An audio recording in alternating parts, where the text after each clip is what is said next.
Are you okay? I'm okay. I came here to cry. You know I can't stop thinking about it. I know. Listen. It just doesn't stop. Jazz Jennings was once seen as a strong symbol for change. She became known as someone who helped bring more attention to transgender people. From viral interviews to becoming a reality TV star, she showed courage and gave many people hope. But behind all the fame and attention, there was also a more painful story. What happens when a child becomes the face of a movement before they've even had time to grow up and understand who they are? This is not just the story people saw. It's also the story of what many people missed. Jazz's journey began very early in life. She was born in the year 2000 in South Florida. She was assigned male at birth, but by age 2, she was already saying, "I'm not a boy. I'm a girl." She was very sure of her feelings. At first, her parents, Greg and Jeanette, thought it might be just a phase. But Jazz continued to insist. She would cry when she had to wear boys' clothes or be called by male pronouns. Her parents had to make a very difficult choice. Should they support what their child was saying or try to stop it? By age 5, Jazz had socially transitioned. This means she dressed like a girl, had long hair, and was called by her chosen name, Jazz. She was living as a girl in every way. But what started as a family decision soon became something much bigger. In 2007, Jazz appeared on national TV in an interview with Barbara Walters. At just 6 years old, she talked about being transgender in a calm and confident way. Many people were amazed. Some praised her parents for being loving and supportive. Others said it was too soon and that no child should be making such big decisions so young. That interview made Jazz famous. She became a symbol in the middle of a growing debate about gender, children, and medical treatment. But behind the cameras, her story was more complicated. It wasn't just about being honest or brave, it was also about control, pressure, and being expected to represent a whole community. Jazz's mother, Jeanette, played a very big role in her life. She was always involved, protective, and worked hard to make sure Jazz had opportunities. She helped manage interviews, planned her public appearances, and became the producer of their reality TV show, I Am Jazz, which followed Jazz through her teenage years.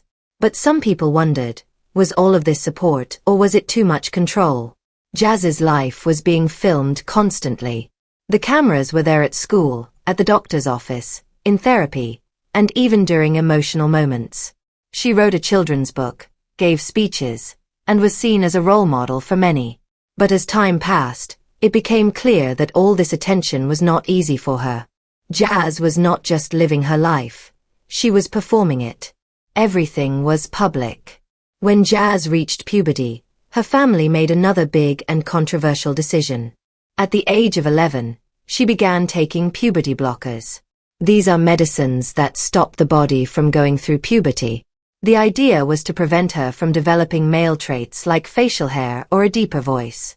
Many doctors and activists thought this was a good and supportive step, but others were unsure. Was Jazz old enough to understand the long-term effects of this decision? Could any child truly know what they were agreeing to? After the blockers, Jazz began taking estrogen to develop female physical traits. By the age of 14, her body looked like a girl's, and she seemed confident. But inside, Jazz started to struggle. She recorded private video diaries where she talked about feeling lost. In one video she said, "I feel like I'm living a lie. I don't feel like me." That was a powerful moment. For years, she had been shown as a success story. But now, she was admitting to feeling confused and unsure of herself. Psychologists say that puberty is not just about physical changes. It also helps with emotional growth and understanding who you are. By stopping her natural development, did Jazz miss out on something important? Critics say she was not given the chance to grow and explore her identity privately, like most people do. She had always been in the spotlight.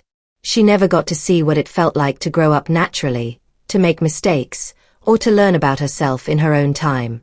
Every part of Jazz Jennings' journey of self-discovery happened in front of the world. Her growth was shaped by public attention, filmed, shared, and praised. As more people started talking about puberty blockers in politics and media, Jazz's story became a major example. People who supported early medical transition pointed to her as proof that it worked. Those who disagreed used her case as a warning. But for Jazz herself, carrying the pressure to be the perfect trans person, to always be smiling, positive, and inspiring, slowly became too much. Her video diary entries were more than just emotional moments. They were signs of deeper struggles. It was no longer just about living freely. It was starting to feel like she was losing touch with who she really was. When Jazz turned 17, she made a very big decision. To undergo gender confirmation surgery, a major medical step that would physically align her body with her gender identity. This surgery created a new vagina using tissue from her body. The moment was seen by many as historic, not just for Jazz, but for the whole transgender youth movement. She became one of the youngest people in the US to have this surgery. But behind the scenes, things became more complicated. Even her doctors had not fully prepared for the challenges. Because Jazz had taken puberty blockers from such an early age, her body did not develop enough male tissue to use in the surgery. This made the procedure much more difficult. To fix this issue, the surgeons had to use skin from her stomach to create the vaginal canal. It was a delicate and risky operation. Very soon after the surgery, Jazz began to experience serious problems: pain, swelling, and slow healing. What was expected to be a one-time event turned into a long and painful medical journey. She needed several more surgeries to fix the complications. In interviews, Jazz later said, "I've had a lot of surgeries, and I've had a lot of complications." But it was the quiet, private moments, when the cameras weren't fully on her, that showed how deeply all of this had affected her. Jazz, once known for her bright personality and positive attitude, began to feel overwhelmed. She said she felt emotionally numb, disconnected from herself, and admitted, "I feel kind of broken." That simple sentence had a big impact. It made both supporters and critics stop and think. It showed that gender-affirming surgery, while helpful and even life-saving for many people, can also come with serious risks, especially for those who go through it at a young age, under pressure, and with little long-term information about what to expect. For Jazz, what was meant to be the final step in her transition, a sign that she had finally become her true self, ended up being the beginning of a more difficult and painful chapter in her life. Jazz Jennings had once been celebrated as a brave and confident trailblazer, but after her surgery, everything began to change. She wasn't just healing from a major medical procedure. She was also trying to recover from the heavy pressure placed on her by society. Her body had gone through so much, and emotionally, she felt drained and distant from herself. The physical scars were only part of the story. Jazz was now dealing with a deeper, more painful truth. After the surgery, Jazz started to disappear from the public eye. First slowly, then almost completely. She posted less on social media, rarely appeared in interviews, and when she did, she seemed different. She had gained a lot of weight, looked more reserved, and no longer had the same energetic spark people once admired. This was not just a physical change. It reflected an inner struggle. Jazz later revealed she had gained over 100 pounds. What had started as recovery after surgery had turned into episodes of binge eating, where she would eat huge amounts of food in one sitting, like entire pizzas or boxes of donuts. It wasn't just about the food. It was about what the food represented: comfort, escape, and a way to handle overwhelming emotions. She openly admitted, "I'm spiraling. Food is my coping mechanism." Her depression was growing worse, and anxiety made things even harder. She found it difficult to do basic things, like getting out of bed, brushing her teeth, or going to therapy. Despite her family's support, especially from her mother, Jeanette, Jazz seemed emotionally lost. In a powerful moment from the show I Am Jazz, her mother tried to reach her during a breakdown. "You're just saying stuff and it doesn't make sense," Jeanette said, almost in tears. "I just want you to love yourself. Why is that so hard?" Jazz sat there in silence. Viewers could see the pain on both sides, a mother trying to save her daughter, and a daughter who didn't know how to help herself. It was a painful contrast to earlier seasons of the show, when Jazz seemed wise, strong, and always smiling. Now, she was facing something she couldn't simply smile through. Then came another major shift. Jazz had been accepted to Harvard University, one of the most prestigious schools in the world. It was a huge accomplishment, especially for someone who had grown up constantly in the public eye. But instead of starting college right away, Jazz made a surprising choice. She postponed her admission. She said, "I need time to heal." This announcement shocked many of her fans. For years, Jazz had been seen as proof that trans youth could grow up happy, healthy, and successful. But now she was saying she wasn't okay, and in that honest moment, she broke the illusion that her journey had been easy. At this point, her story wasn't just about being a pioneer anymore. It had become something much more personal and real. It was about the challenges, the pressure, and the emotional cost of growing up while the whole world was watching. This was the story of a young woman who had been praised by the world, yet found herself feeling alone, sad, and struggling to take back control of a life that had never really been hers to begin with. As time passed, and Jazz Jennings's once bright and cheerful smile started to fade under the weight of her emotional struggles, people began asking the question no one had dared to bring up during her rise to fame. Was all of this simply too much, too soon? Even people who supported early gender transitions started to pause and think more deeply. Jazz's journey had helped shape medical guidelines, school policies, and national conversations. She had been the face of hope for many. But now, cracks were starting to show beneath the polished surface. Was it possible for a child at age 2, 5, or even 11 to truly understand what it meant to make life-changing medical decisions that would affect not just their body, but their mental and emotional health too? These difficult questions became impossible to ignore after a powerful article was published in 2023 titled The Tragedy of Jazz Jennings. It didn't hold back. It said that the adults in Jazz's life, her parents, doctors, and media producers, had handed over her well-being to a social movement. Jazz, it claimed, had been treated more like a symbol than a person. She became someone who had to constantly smile, advocate, and stay strong, never given the chance to pause, question, or simply say, "I'm not sure." That loss, the right to not know, to explore her feelings slowly and privately, may have been one of the greatest tragedies of all. On her show, I Am Jazz, there were moments where the carefully edited story could no longer hide the deeper pain. In one scene, Jazz quietly admits, "I don't experience sexual attraction to anyone. I don't know if I ever will." Her tone is flat. Her face looks empty. In that moment, the confident and happy image the public had grown used to disappears. Instead, we see a young person who may be confused, hurting, and unsure about her own body, her emotions, and whether she could ever feel love or connection the way others do. Throughout her transition, the media had documented every step she took, what happened physically, but few had asked why. Why did she need to start hormone blockers so young? Why was she scheduled for surgery before she was fully grown? Why hadn't anyone slowed down and asked what effect this might have on her mental health? These questions were not attacks on transgender people. They were criticisms of the systems, medical, social, and cultural, that seemed to treat Jazz more like a symbol of progress than a human being with her own thoughts and feelings. Other stories began to emerge too, of young people who had transitioned early and later faced regret, confusion, or complex outcomes. Jazz's story no longer looked like an exception. It began to feel like a warning. The positive message that surrounded Jazz's life had made no space for discomfort, for honest doubt, or even for a moment to say, "Let's wait." That missing piece, the chance to go slower, to think more carefully, may have cost Jazz the peace she had been seeking all along. At the peak of her fame, Jazz wasn't just known by name, she was a powerful public figure. She had her own TV show, wrote best-selling books, gave speeches at universities, and even helped inspire new laws. She had become the poster child of a movement. But somewhere along the way, the real person behind the poster began to fade.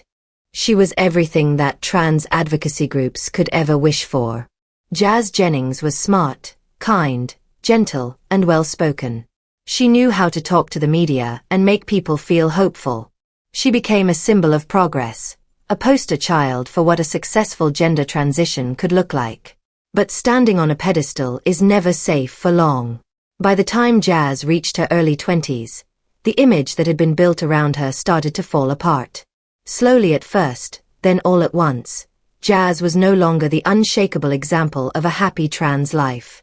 She began to open up about her battles with depression, emotional eating, self-doubt, and trauma from surgery. As she struggled, so did the movement that had depended so heavily on her story. Now, activists were faced with a difficult choice. How could they talk about Jazz's struggles in a world that prefers simple, inspiring stories? Some advocates stood firm. They said Jazz's pain wasn't caused by her transition, but by the world around her, one still filled with discrimination and misunderstanding. In their view, her problems were proof that trans people need more support, more mental health care, and more compassion. They saw Jazz as a brave pioneer who had been hurt not by her journey, but by society's cruelty. Others took a quieter path. Some LGBTQ groups, which had once proudly shared Jazz's story in educational materials or on social media, began to quietly step back. Jazz no longer fit the neat image of a happy trans teenager growing into a happy trans adult. Her sadness, her health issues, her need for space, these didn't fit into a story that was supposed to be all about hope and success. Meanwhile, people in politics were watching closely. Conservative media took clips from I Am Jazz and used them as evidence against gender-affirming care for young people. Out-of-context scenes were shared online with harsh headlines like, "Look what they did to her." To them, Jazz wasn't a success story anymore. She was proof, they claimed, of a system gone too far. Her image was being used as a tool in culture wars, and her real voice was getting lost in the noise. Jazz herself felt tired, deeply tired. In private, she talked about how hard it was not just to face her personal struggles, but to carry the weight of being a public figure. "I just want to be me," she said softly once, "not someone people argue about." But after nearly 20 years of being in the spotlight, her identity didn't belong to her alone anymore. It had been shared in TV studios, classrooms, government meetings, and across the internet. She had been given a different kind of identity, one as a symbol, a representative. It was a role no child should ever have to carry. Now, after everything, the surgeries, the praise, the suffering, and the backlash, one painful question remains. Who is Jazz Jennings when the cameras are turned off? For a long time, the Jennings family appeared to be completely united. They were shown as a strong, supportive group working together to protect and guide Jazz in a world that didn't always understand her. Their home was a place filled with acceptance, medical planning, TV production, and press interviews. To the public, they were a perfect example of love and progressive parenting. But not everything shown on screen was the full story. Behind the scenes, cracks were forming, ones not shown in edited episodes or media features. Jeanette Jennings, Jazz's mother, was always the most outspoken member of the family. From the very beginning, she had taken charge, organizing medical care, defending decisions, and standing up for Jazz on national television. She was seen as a fierce, protective mom who would do anything for her daughter. But as Jazz's physical and emotional pain grew, Jeanette's frustration began to show more clearly. Her patient tone began to break down. In the later seasons of I Am Jazz, viewers witnessed moments that were raw and emotional.